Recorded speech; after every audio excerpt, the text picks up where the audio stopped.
ejam tālāk. Es gribētu pajautāt, ja mēs sākam runāt par pasaules kausa kvalifikāciju, kas notiks, pasaules kausa notiks Krievijā. Tagad ļoti daudz runā par Krieviju un olimpiskajām spēlēm un dopingu. Vai tas arī, vai kaut kas var mainīties, vai kā vispār Krievija tiek uztverta? Es domāju, ka nē. Nu, tas mehānisms jau ir iedarbināts, ka visi stadioni tur iet jau, ja nav pabeigti, jau viņi iet uz nobeiguma fāzi. Es domāju, ka pamainīt un norganizēt čempionātu citā vietā, tas jau, es neredzu tur kaut kādu reālu pamatu. Skaidrs? Ar dopinga skandāliem apskatīsimies, ar ko tas viss beigsies, jo tas lēmums vēl arī nav pieņemts, un olimpiāda sāksies tikai 5. augustā. Tā kā, bet cik es esmu runājis gan ar Krievijas federācijas pārstāvjiem, ka tur viss notiek pēc plāna, un viņi ir gatavi uzņemt pasaules čempionātu. Kā tas viss notiks, tas ir pavisam cits jautājums. Jā, Jāni, ja drīkst man tāds jautājums, pasaules kausā ir spēle par 3. vietu Eiropas čempionātā nav. Jūsu personīgais viedoklis, vai tas būtu vajadzīgs vispār, ja tomēr? Es domāju, ka ne. Es domāju, ka tas ir pareizi, jo cik es atceros visas spēles par 3. vietu pasaules čempionātā, tur jau spēlētāji, tās komandas spēlē pārsvarā jau ar rezervistiem, un tas jau viņiem, tas pusfināla zaudējums, tas jau ir tāds savu veidu, nevis šoks, bet kā pateikt, viņi nav tas gandarīti. Un tā 3. vai 4. vieta, tas jau vairs nav tāds liels notikums starp tām komandām. Vismaz, cik es atceros tos beidzamos visas spēles par 3. un 4. vietu, ka tur sevišķi liela interese par to nav. Kas mums bija beidzamā Brazīlijas spēlē, man liekas, ar Holandiju, ja es nemaldos, beidzamā pasaules čempionātā Brazīlijā. Ja? Kad tur bija vispār graujošs rezultāts. Vēl izskanēja vēl tāda ideja no Dienvidamerikas puses uztaisīt spēli starp Copa America uzvarētāju un Eiro 2016 un Eiropas čempionāta fināla turnīru uzvarētāju. Vai UEFA līmenī arī šādas sarunas notika? Nedzirdēju, bet cik es saprotu, nākošais gads būs konfederācijas kauss, kas notiks Krievijā, kur būs visu kontinentu konfederāciju uzvarētāji, tā kā tur arī varēs uzspēlēt. Tas, ka pasaules kauss notiks tik tuvu Latvijai, tas noteikti arī mūsu faniem vieglāk būs nokļūt. Es domāju, ka ļoti labi.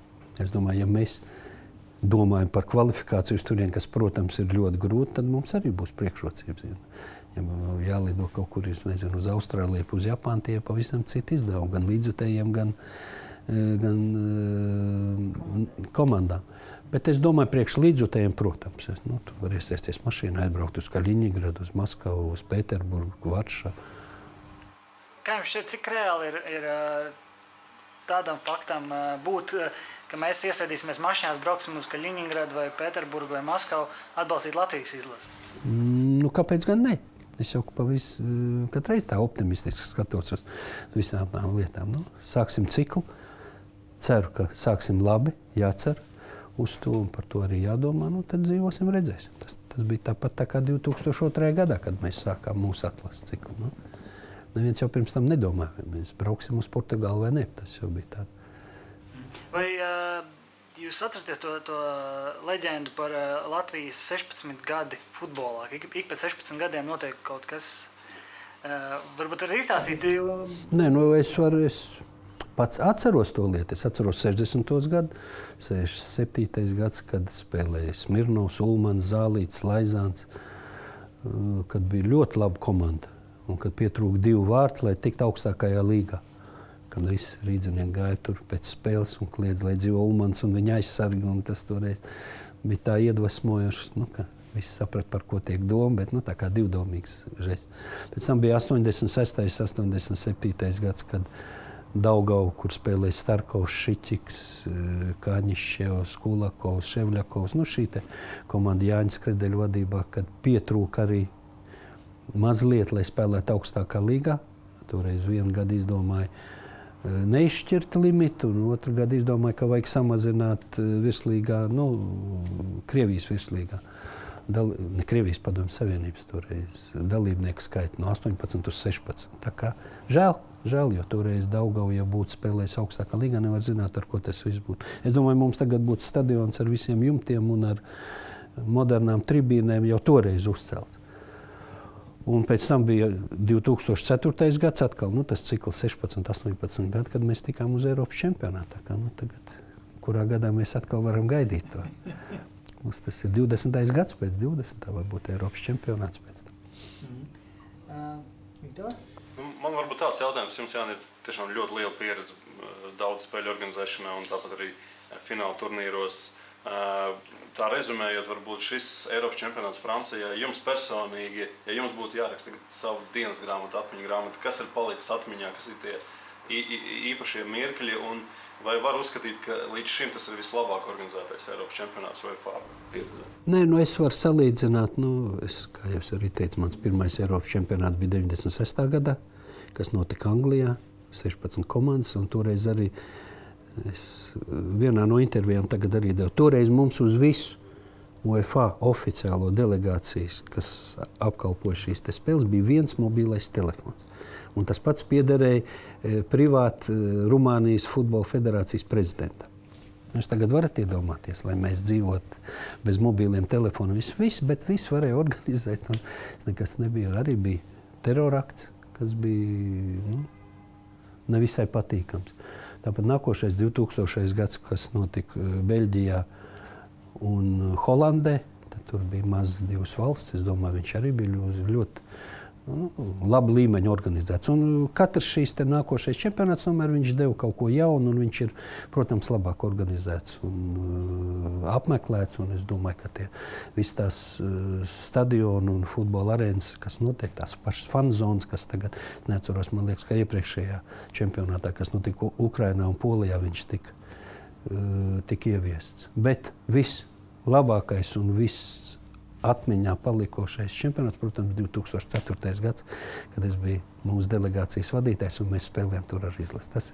Tās bija fantastiskas sajūtas, un es varbūt kādreiz arī, ja vajadzēs kaut ko uzlikt uz papīra atmiņas, tad būs par ko pastāstīt. Un tā viņš iet, citādāk nemaz nevar būt. Ja viens nākošais čempionāts būs par līmeni zemāks, tad viss tas štats, kas strādā UEFA, tad viņi nedara pareizas lietas. Tā paudze, kas bija Eiro 2004, tā paudze joprojām daudz ir futbolā un daudz dod atpakaļ futbolam. Bet, ja mēs skatāmies uz to paudzi, kas tagad ir un kas vēl auga, redzējām, pat Baltijas kausā vinējām 3 svarīgākās trofejas. Ko jūs varat pateikt par to, kāda futbola nākotne Latvijā? Nē, tas jau viss atkarīgs no mums pašiem.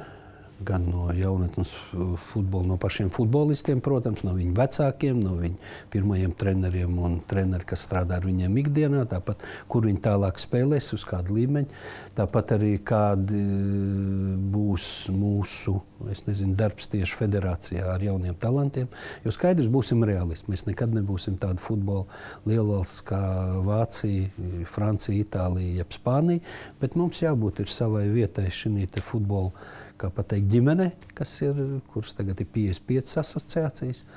Es domāju, ka cerēsim, kā tu teici, ka katru reizi 20 gados mēs kvalificēsim kaut kur tālāk. Kvalificēsimies. Jācer, ka būs biežāk tas.